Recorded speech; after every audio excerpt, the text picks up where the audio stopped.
দেখেন, তারেক রহমানের স্ট্যাটাসের পরে যে সমালোচনাগুলো হচ্ছে তার ভিতরে একটা হচ্ছে যে সমালোচকরা বলছে যে তাহলে কি তারেক রহমান ওনার নিয়ন্ত্রণের বাইরে গিয়ে দল পরিচালনা করতে হচ্ছে, মানে উনি কি আসলে দলের নেতা না, মানে এমন কিছু কি বাহিরের কোনো শক্তির কাছে আছে যেখানে উনি আসলে জিম্মি হয়ে গেছেন, যেখানে উনি আসলে আর কোনো মানে সিদ্ধান্ত নিতে পারছেন না, এরকম একটা সমালোচনা কিন্তু বারবার আসছে।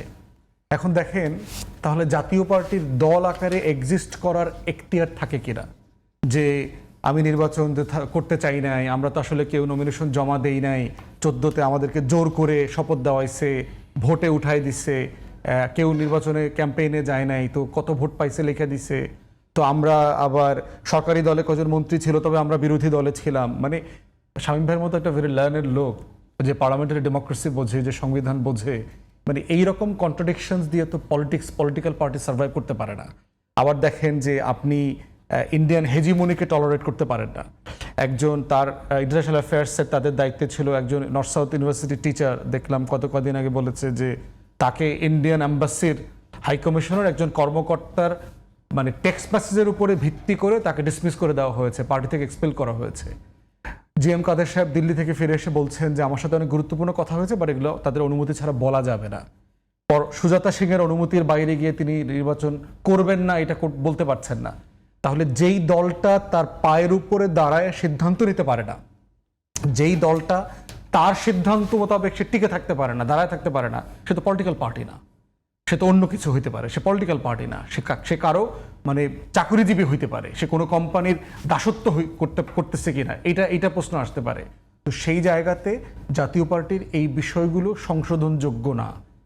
তাদের যে আমলনামার খতিয়ান তৈরি হয়েছে এটা হচ্ছে একটা রাজনৈতিক দল হিসেবে সিজ করবার আগের মুহূর্তে ডিক্লাইনিং পিরিয়ডের শেষ দিকের কিছু অজুহাতি বক্তব্য, এইটা দিয়ে জাতীয় পার্টিকে আর সার্ভাইভ করা সম্ভব না। শুধুমাত্র জাতীয় পার্টির বিরুদ্ধে অভিযোগ, বাংলাদেশে কিন্তু বেশিরভাগ দলের কোনো না কোনো কথা আছে, কে কোন পন্থী, কে কোন দেশকে মানে কে বিদেশে কে কার কি বলবো মেন্টর হিসেবে আছেন। তো আমি যেটা বলছি যে তারেক রহমানের সবশেষ বক্তব্য সেটি কি প্রমাণ করে না যে পুরো দলগুলোর উপরে দেশের উপরে সব মিলে অন্য কারো প্রভাব আছে? না, ওইটা তো একটা সমালোচকদের বক্তব্য। প্রশ্ন হচ্ছে যে জাতীয় পার্টির বিষয়টা প্রমাণিত হয়ে গেছে, তারেক রহমানের বিষয়টা হচ্ছে স্পেকুলেট করা হচ্ছে, জাতীয় পার্টিটা স্মার্টলি হ্যান্ডেল করতে পারে নাই।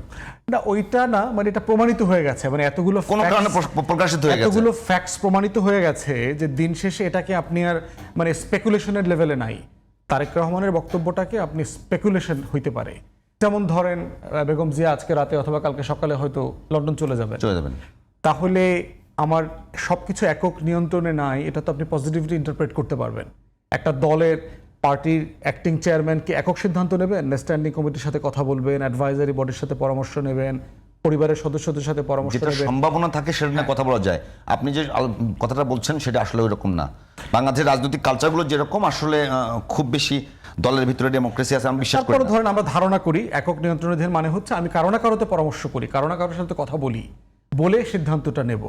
এখন বেগম জিয়াই যদি এক সপ্তাহের ভিতরে লন্ডনে যান তাহলে আসলে ছেলে কেন এখানে আসবে? বাস্তবতাটা তো এরকম যে মা চলে আসতেছে, ট্রিটমেন্ট হবে, তারপরে হয়তো দেশে একসাথে ফিরবে।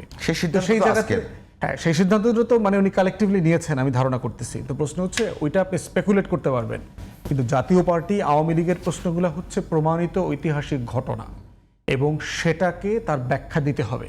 জাতীয় পার্টির পলিটিশিয়ানরা একটা গ্রুপ বের হয়ে গিয়ে এখন এই যে জাতীয়তাবাদী আওয়ামী গণতান্ত্রিক জোট করছে না, মানে ব্র্যাকেটে পড়তে হবে আওয়ামী গণতান্ত্রিক জোট, এবং তারা আবার এখন পুরাতন জাতীয় পার্টির বিরুদ্ধে কথা বলছে। মানে এত ডিসেন্ট ভদ্রলোক তারা রাজনীতি করছে, যারা এরশাদের কাপড়ের নিচে বসে পলিটিক্স করছে, সেই মানুষগুলো আজকে আবার পুরাতন জাতীয় পার্টির সমালোচনা করছে গত 16 বছর আওয়ামী লীগের দালালি করার পরে। তাহলে এখন চিন্তা করে দেখেন এই মানুষগুলোকে আমরা প্রশ্ন করতে হবে না যে এখন তাকে কেন পলিটিক্যাল পার্টি আকারে স্পেস দেওয়া হচ্ছে, তার নিবন্ধন কেন বাতিল করা হচ্ছে না, এবং তারা নতুন জাতীয় পার্টি করে নাকি এখন আবার নিবন্ধন চাইবে, অফিসের মালিকানা চাইবে, এগুলো শুনতেছি। তারাই নাকি আবার বিভিন্ন খুচরা খাচরা দলের লোকদেরকে দিয়ে এরে ওরে মারধর করায়, এরে ওর অফিস ভাঙার ব্যবস্থা করে। তো এই দুষ্টামিগুলোর তো রয়ে গেছে, এই এলিমেন্টগুলোকে অ্যাড্রেস করতে হবে এবং সেইটা সিম্পলি সোজা সাদামাঠা ভাষায় তারেক রহমানের বক্তব্যের মধ্যে কি আপনার কাছে মনে হয় এগুলোর ইঙ্গিতই আছে? আমি এইটাকে পজিটিভলি দেখার পক্ষে এখন পর্যন্ত, যেহেতু বেগম জি অসুস্থ, একটা খুবই মানবিক একটা বিষয় এখানে জড়িত আছে। এই মানবিক জায়গাটাকে কেন্দ্র করে পলিটিক্যাল স্টেটমেন্ট দেওয়া আমাদের জন্য এই মুহূর্তে শালীন না। শালীন হবে না।